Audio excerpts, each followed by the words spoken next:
네, 안녕하세요. 오늘은 이 질문에 한번 대답을 해보도록 하겠습니다. 자, 수빈님이 질문해 주셨고요. 면접 가서 신입으로서 경력자들과 비교를 하게 되면 아무래도 신입에게 직무 역량이 궁금해질 것으로 경력자들과 비교를 해서 직무 역량이 궁금하다는 거고, 그에 대한 질문을 받은 경험이 있다. 뭐 두괄식으로 썼네. 약간 딴소리지만 면접 답변할 때 이렇게 쓰는 거야. 두괄식으로. 면접관이 저에게 해당 직무에서 어떤 업무를 하는지 물어보았고, 어떤 업무를 물어보았고, 직무기술서에 적힌 내용을 당시 두루뭉술하게 대답했다. 이런 질문을 해결하려면 현직자에게 물어보는 게 좋을까요? 사실 인터넷에 회사 현직자에게 물어봤는데 새로 생긴 부서라 전공자도 없고 다른 직렬 사람들밖에 없어서 전공 질문은 모르겠다고 하셨습니다. 이런 질문을 최대한 디테일하게 대답하는 게 좋겠죠? 제가 저 질문에 대답하고 난 후 면접관이 여기 큰데 잘할 수 있겠냐며 저한테 질문을 하더군요. 이럴 때 열심히 어필해야 하는데 어떤 식으로 어필해야 할지 첫 면접이라 제대로 못했던 것 같습니다. 사실 공공기관 면접이긴 했는데 자격증 뭐 있는지 다 알고 경력자들에게는 어느 회사인지 자회사인지 이런까지 다 묻고 원래 그런 건지 첫 면접이라 좀 혼란스럽다. 블라인드인데 지금 다 깠다 뭐 이런 거죠. 자, 하나씩 우리 이야기를 해볼까? 일단은 경력자들과 맞짱을 떠야 될 때 신입이야, 내가 생신입이야, 인턴도 안 해봤어. 이 경우 지금 경력자들하고 어떻게 비벼야 되는지에 대한 영상은 이미 좀 올렸어요. 정확히는 Q&A 영상에 올렸었는데 그때 내가 영상을 올리고 댓글을 봤는데 이 많은 분들이 공감을 좀 못해요. 나는 이런 식으로 풀어가라 했는데 이게 쉽지 않아요, 이런 식으로 이야기를 많이 하세요. 그게 무슨 느낌인지 다 이해가 가요. 야, 그래도 이왕이면은 경력자 뽑지 않을까? 계속 이게 머릿속에 있는 거야. 내가 나름의 논리 근거를 통해서 이야기를 하는데 에이, 그래도 경력이 낫겠지, 이렇게 가는 거라고.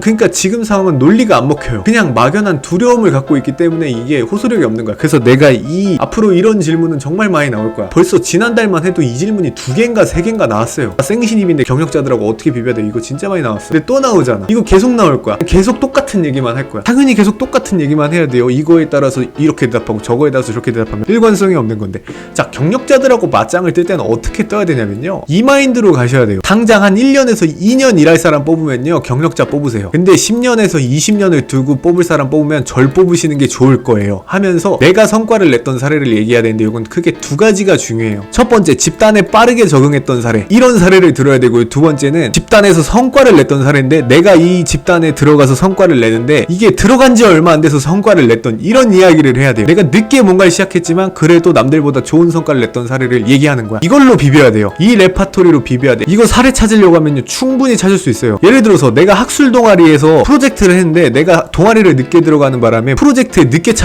참여했지만 나는 이 프로젝트의 다양한 뭐 개선점이라든지 보완점 이런 걸 찾아내가지고 이 프로젝트를 성공시켜가지고 우리 학술 동아리가 순위권에도 못 들었는데 내가 이 프로젝트에 참여해가지고 대상을 받게 만들었다. 이런 거 얘기하는 거야. 이런 레파토리라고. 물론 그럼 이렇게 생각할 수 있어. 전 이런 거 없는데요, 어떻게 해야 돼요? 그래서 내가 이런 얘기 하는 거야. 그래서 이런 얘기 하는 거야. 이거 경험 언제 쌓아? 그래서 사례를 잘 꾸며가지고 만들어내라는 거야. 이렇게 하면은 이것도 굉장한 논란이 생겨요. 경력자분들이 화날 수밖에 없지. 나는 씨발 몇 년 동안 존나 힘들게 일했는데 이 새끼들이 이거 거짓말 치라고 하네? 이거 너무 불공정한 거 아니야? 라고 할 수 있어요. 근데 어쩌라고? 냉정히 말해서 어쩌라고? 걸리지만 않으면 너의 성향을 제대로 보여줄 수 있는 사례는 이런 거밖에 없어요. 그러니까 나는 뭐 경력자라고 우대해주고 신입이라고 불쌍하고 이런 거 없어요. 그냥 면접장에서는 준비 잘해간 새끼가 붙는 거예요. 경력을 내가 몇 년을 쌓고 이라크에 파병을 갔다 왔던 개뿔 아무 의미 없어요. 이런 킹직말 만드는 놈들보다 자기 어필 못하면 죽어버리는 거야. 이거부터 알아야 돼요, 여러분들은. 면접이란 건 이런 거예요. 뭐 내가 씨발 뭐 존나 좋은 대학 나오고 군대도 막 장교를 했고 개뿔 의미 없어요. 어떻게 어필해야 되는지 대답 못하면은 진짜 내가 장교한 게 맞는데도 거짓말처럼 들리고 이러는 거야. 이런 레파토리로 가야 된다는 거야. 누가? 생신입이면은. 이 얘기 제가 옛날부터 계속 했지만 또 질문이 나올 거고 또 할 거고 또 질문이 나오면 또 똑같이 얘기할 거고 또 질문이 나오면 또 똑같이 얘기할 거야. 지금 생신입들이 갖고 있는 이 막연한 두려움 때문에 내가 암만 지금 이렇게 얘기를 하라고 해봤자 이게 와닿지도 않을 거야. 하지만 진짜 닥치게 되면은 그래도 이거라도 해볼까 라는 생각에 이걸 얘기하게 되면 은근히 이게 먹히네? 이걸 면접장 가서 느끼는 날이 올 거예요. 그리고 경력이 있으신 분들은 이런 술수에 당하지 않기 위해서 내 경력을 또 어필할 걸 잔뜩 찾아놔. 근데 내가 장담할게, 경력자분들이 또 이런 술수에 당하지 않기 위해 어필을 하려고 하면 뭘 해야 되는 줄 알아요? 다른 거 없어요. 이거 해야 돼요. 뭐 프린트 해오고 노트에 영수증 풀 발라서 붙이고 이상한 결제 올리고 출장 끊고, 어차피 너네도 하는 거 이런 거밖에 없잖아. 니들이 경력이 어딨어? 진짜 일을 하는 게 아닌 이상. 똑같아. 그러니까 우리 어필 포인트 할 거면 이런 거 가야 돼. 내가 엑셀로 그냥 남이 해놓은 거 데이터 취합만 하고 붙여넣기만 했지만 나는 뭐 몇십억짜리 프로젝트에 참여해가지고 뭐 데이터 정리를 하고 이런 식으로 어필을 해야 된다고. 똑같은 거야. 이것들을 얼마나 잘하냐의 싸움인 거야. 왜 우리 이런 짓까지 해야 될까요?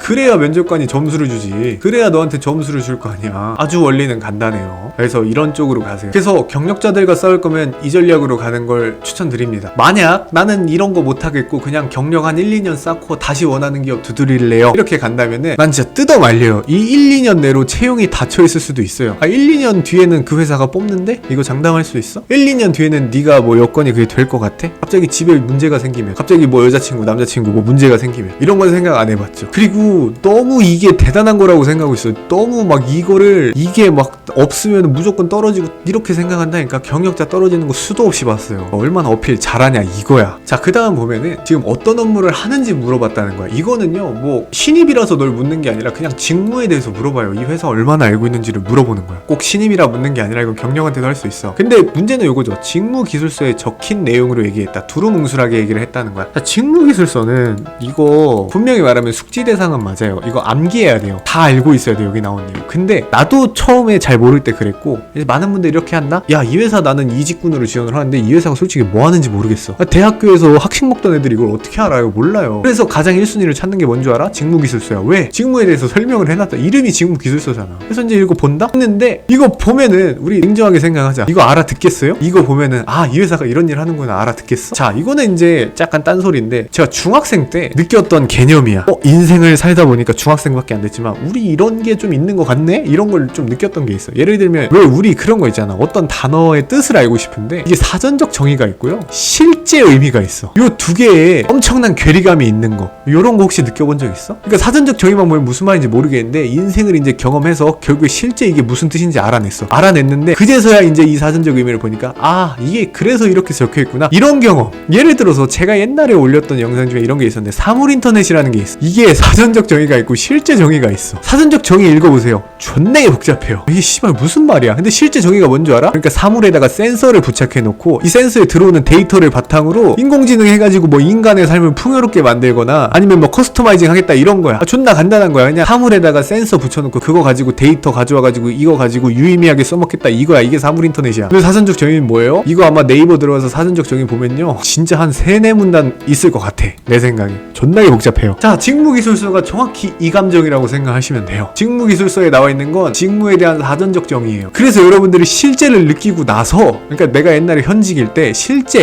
일을 해보고 나서 그때 다시 직무기술서를 읽으니까 아, 그래서 직무기술서에 지금 이렇게 써놓은 거구나 이걸 알 수 있다는 거야. 그러니까 직무기술서로 내가 하는 직군의 직무가 뭐지 이걸 아는 건 아주 잘못된 거예요. 물론 숙지 대상이야. 숙지 대상인데 이거 가지고 직무를 분석할 수가 없다니까. 왜냐면 이건 사전적 정의인 거야. 그러면은 직무라는 거 분석을 어떻게 해야 됩니까? 이거 제가 옛날에 영상을 올렸는데 올릴지 말지 지금 고민 중이야. 직무 분석을 어떻게 하냐면요, 첫 번째로 가장 좋은 건요 현직자 인터뷰를 하는 거. 지금 보니까 현직자한테 물어봤다고 했는데 뭐 잘 모른다고 했지. 다른 현직한테 물어보고. 이 직무 분석의 가장 중요한 건요, 내 지인 중에 현직자가 있냐 없냐 이거 있으면 끝나요. 그 다음이 뭐야? 이게 안 되면 쓰는 게 뭐예요? 블라인드야. 블라인드 들어가서 실제 현직자들이 구구절절하게 써놓는 경우가 많아요. 아니면 그런 것들을 바탕으로 유추를 해야 돼. 아, 대충 이런 일을 하는구나. 예를 들어서 뭐 한전 배전 직군이다. 그러면 뭐 이거 관련된 일을 하는 사람들이 이야기하는 거, 이런 것들을 쭈르륵 종합해서 아, 대충 이런 일을 하겠구나 확인을 하는 거야. 자, 그 다음이 뭐예요? 인터넷 커뮤니티. 다 뒤지는 거야. 때에 따라서는 DC 인사이드 공기업 갤러리 가가지고 직무 분석해놓은 걸 싹 다 읽는 거야. 그거밖에 없어. 옛날에 내가 여기서 한전 배전 직군에 대해서 그 뭐 정리를 해놓은 거? 이걸 봤었어요. 이거 진짜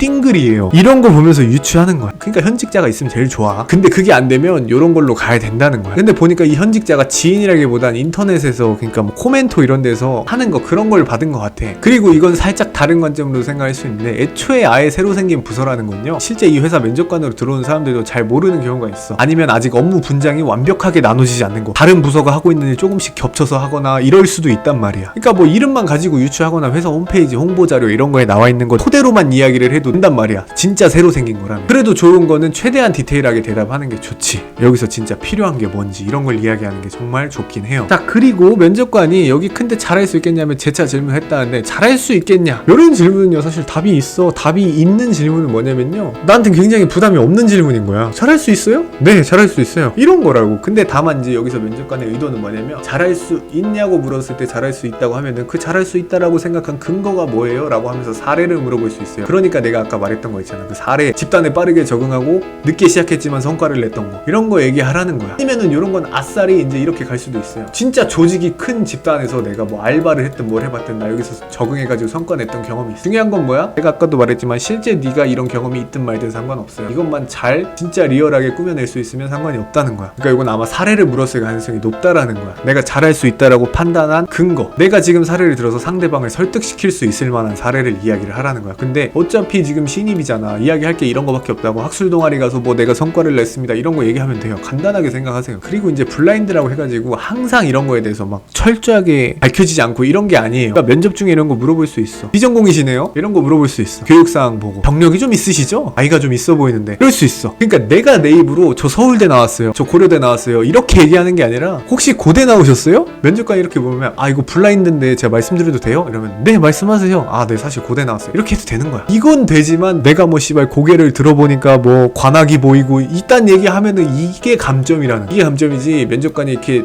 괜찮으니까 얘기해보세요 하는 거는 감점이 아니라. 뭐 이 정도면 질문이 됐을 것 같고, 자, 노파심에 하나만 좀 얘기를 해드릴게요. 이 경력자랑 맞짱을 뜨는 거에 대해서 항상 굉장히 많아. 이게 여러분들이 이런 실수를 하진 않을까라는 생각에서 이야기를 하나 해보는데, 이 경력자들하고 얘기를 할 때요, 이렇게 가시는 분들도 있을 수 있다고 생각을 해요. 제가 경력자들보단 부족하지만 그래도 이 경력자들과 시너지, 그리고 뭐 회사에서 많이 알려주실 거니까 이분들과 함께 달 한번 해봐가지고 진짜 이 회사 한번 쭉 키워보겠습니다, 가자 막 이런 식으로 했는데, 나는 면접을 이런 식으로 하지 않아요. 내가 누구보다 부족하다는 식으로 가지 않아요. 난 면접에서 내가 경력자들보다 부족하다라는 식으로 면접을 하면요, 이걸 보고 아 얘는 존나 겸손하구나 라고 생각하는 면접관 아무도 없어요. 아 누구 뽑지 하다가 그래도 얘를 뽑는 게 낫겠지 하고 넘어간단 말이야. 자, 이렇게 그러니까 겸손을 떤다든지 아니면 아 뭐 제가 경력자들보다 좀 부족합니다, 이게 되려면 뭐가 기본적으로 깔아줘야 되냐면 TO가 많아야 돼요. 그러니까 TO라는 게 너무 많아서 경력자 느낌 있는 애들 쭉 다 뽑아놓고 나머지 이제 신입 애들 채울 공간이 남아있을 때나 이제 경력자 리스펙트 해주면서 해도 붙을 수 있는 거야. 물론 난 그런 시절에도 면접을 이런 식으로 하지 않았어요. 이게 뭐야? 내가 그럼 쟤보다 못났다는 거야? 그럼 면접관이 날 편하게 뽑을 수 있을까? 지가 지 입으로 내 옆에 있는 경력자보다 못하는 놈이라고 얘기를 하는 애를 뽑을 수 있을까? 난 못 뽑아요. 난 면접 이런 식으로 준비 안 한다고. 그리고 TO가 줄면 줄수록 공간이 이제 더 이상 없단 말이야.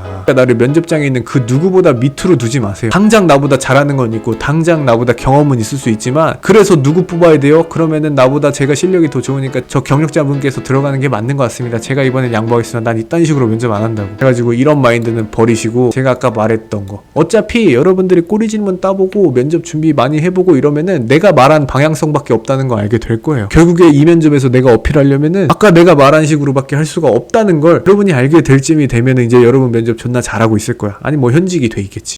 자, 공지할 게 있습니다. 제가 이제 댓글을 가지고 영상을 많이 만들어 드려요. 모든 댓글에 대한 영상을 다 만들진 않아요. 두 가지 이유가 있어요. 첫 번째 이유가 있고 두 번째 이유가 있는데, 첫 번째 이유는 뭐냐면 이 댓글이 씹혀요. 유튜브 알람에서. 우연히 제가 만든 영상을 보다가 댓글을 봤는데 이게 막 한 3개월 전이야. 근데 씹혀 있어. 이런 경우가 되게 많아요. 다 답변을 드리고 싶긴 하지만 그게 안 된다는 점, 그게 좀 힘듭니다. 이 두 번째는 뭐냐면요, 댓글의 중요도가 그렇게 없는 게 있어요. 그러니까 이거는 내가 기존에 올린 영상이나 아니면 인터넷 검색 조금만 해보거나 뭐 이런 식으로 하면은 충분히 답변을 할 것 같아. 그걸 영상으로 만들기가 애매한 게 있어. NCS 저 처음 하는데요, NCS 홈페이지에 있는 그 10개의 영역 있잖아요. 그거 교수자용 파일인데 그것만 봐도 충분한 거죠? 이런 질문이 있는 거야. 너무 초보적인 문제여서 굳이 내가 영상을 안 만들었어도 다른 분들이 이미 영상을 쭉쭉쭉